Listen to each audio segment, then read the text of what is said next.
Muy buenas. Hoy nos metemos de lleno a explorar la increíble diversidad del español.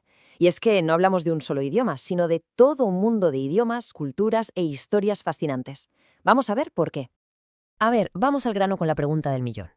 Si alguien viaja por el mundo hispanohablante, ¿se va a encontrar siempre con el mismo idioma? Pues mira, la respuesta rápida es que no, para nada. Pero la respuesta larga, ahí es donde empieza lo interesante.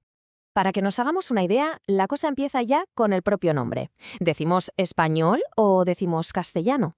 Bueno, pues español es como se le conoce más en todo el mundo. En cambio, castellano nos lleva directamente a sus orígenes, al Reino de Castilla.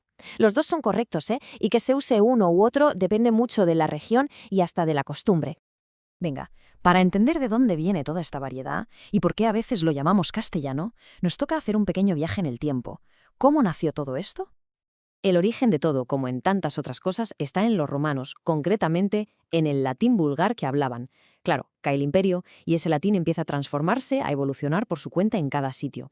Ya en el siglo IX, por la zona de Castilla, aparecen los primeros textos en una lengua que ya suena a otra cosa. Pero el gran salto llega en el siglo XIII con Alfonso X el Sabio, que lo convierte en la lengua oficial para escribirlo todo. Y aquí hay que hacer una parada obligatoria.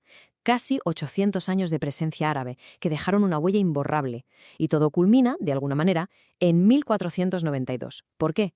Porque Antonio de Nebrija publica la primera gramática, o sea, pone las reglas por escrito justo cuando el idioma estaba a punto de dar el salto más grande de su historia. Claro, esos casi 8 siglos de los que hablábamos dejaron una herencia brutal, sobre todo en campos como la agricultura, la ciencia o la arquitectura. Estamos hablando de unas 4000 palabras que usamos hoy en día y que vienen directas del árabe. Y ojo, que no son palabras raras que nadie usa. Pensemos en almohada, alfombra, zanahoria, cosas de todos los días. Incluso una palabra tan básica como hasta o la expresión ojalá, que viene a ser un si Dios quiere árabe. Es una pasada, es una herencia que llevamos en la boca a diario casi sin darnos cuenta. Vale, el idioma ya está más o menos asentado en la península y justo entonces llega el momento que lo cambiaría todo para siempre. El momento de cruzar el charco. Es increíble pensarlo, ¿verdad? El mismo año que se le ponen las reglas por escrito, la lengua se sube a un barco y se va para América. Y esto, claro, fue la chispa que encendió la mecha de su gran diversificación.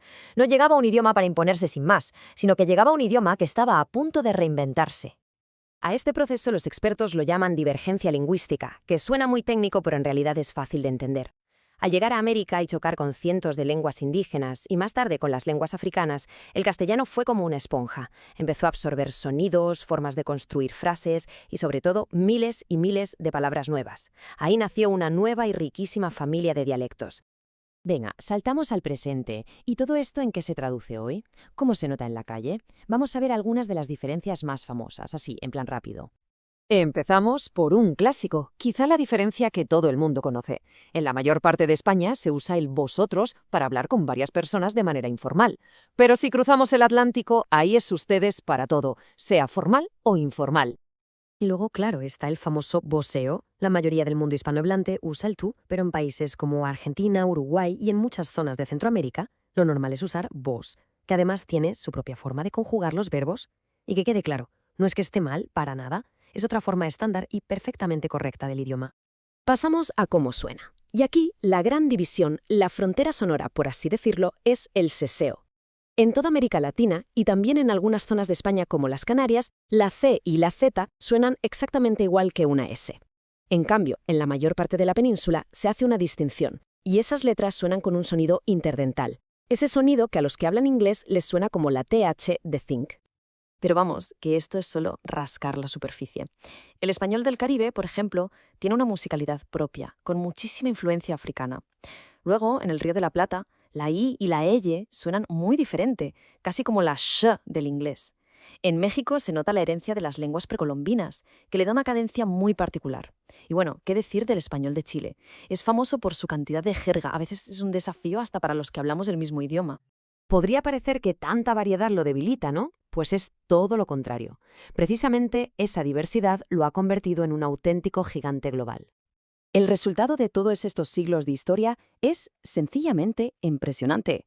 A día de hoy somos casi 500 millones de personas las que tenemos el español como lengua materna.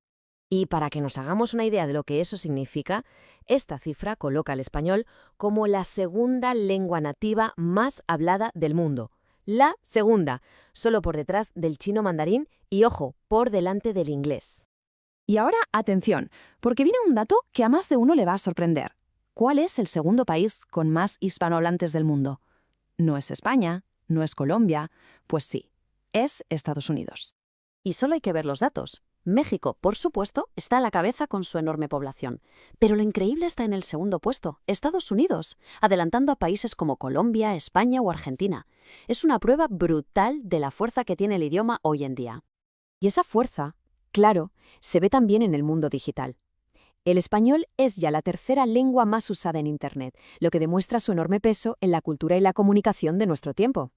De hecho, su peso es tan grande que es una de las 6 lenguas oficiales de las Naciones Unidas y de un montón de organizaciones internacionales más. Vamos, que es un idioma fundamental para entender cómo funciona el mundo, tanto en la diplomacia como en los negocios. Así que bueno, cerramos el círculo, volviendo un poco al principio, pero esta vez con la vista puesta en el futuro. Porque el español no es una foto fija, ¿eh? Es una película en constante rodaje. Está vivo, cambiando cada día. La pregunta que queda en el aire es, con tantísimas influencias, con fenómenos como el Spanglish, con millones de personas dándole forma a diario, ¿cómo sonará el español dentro de 500 años?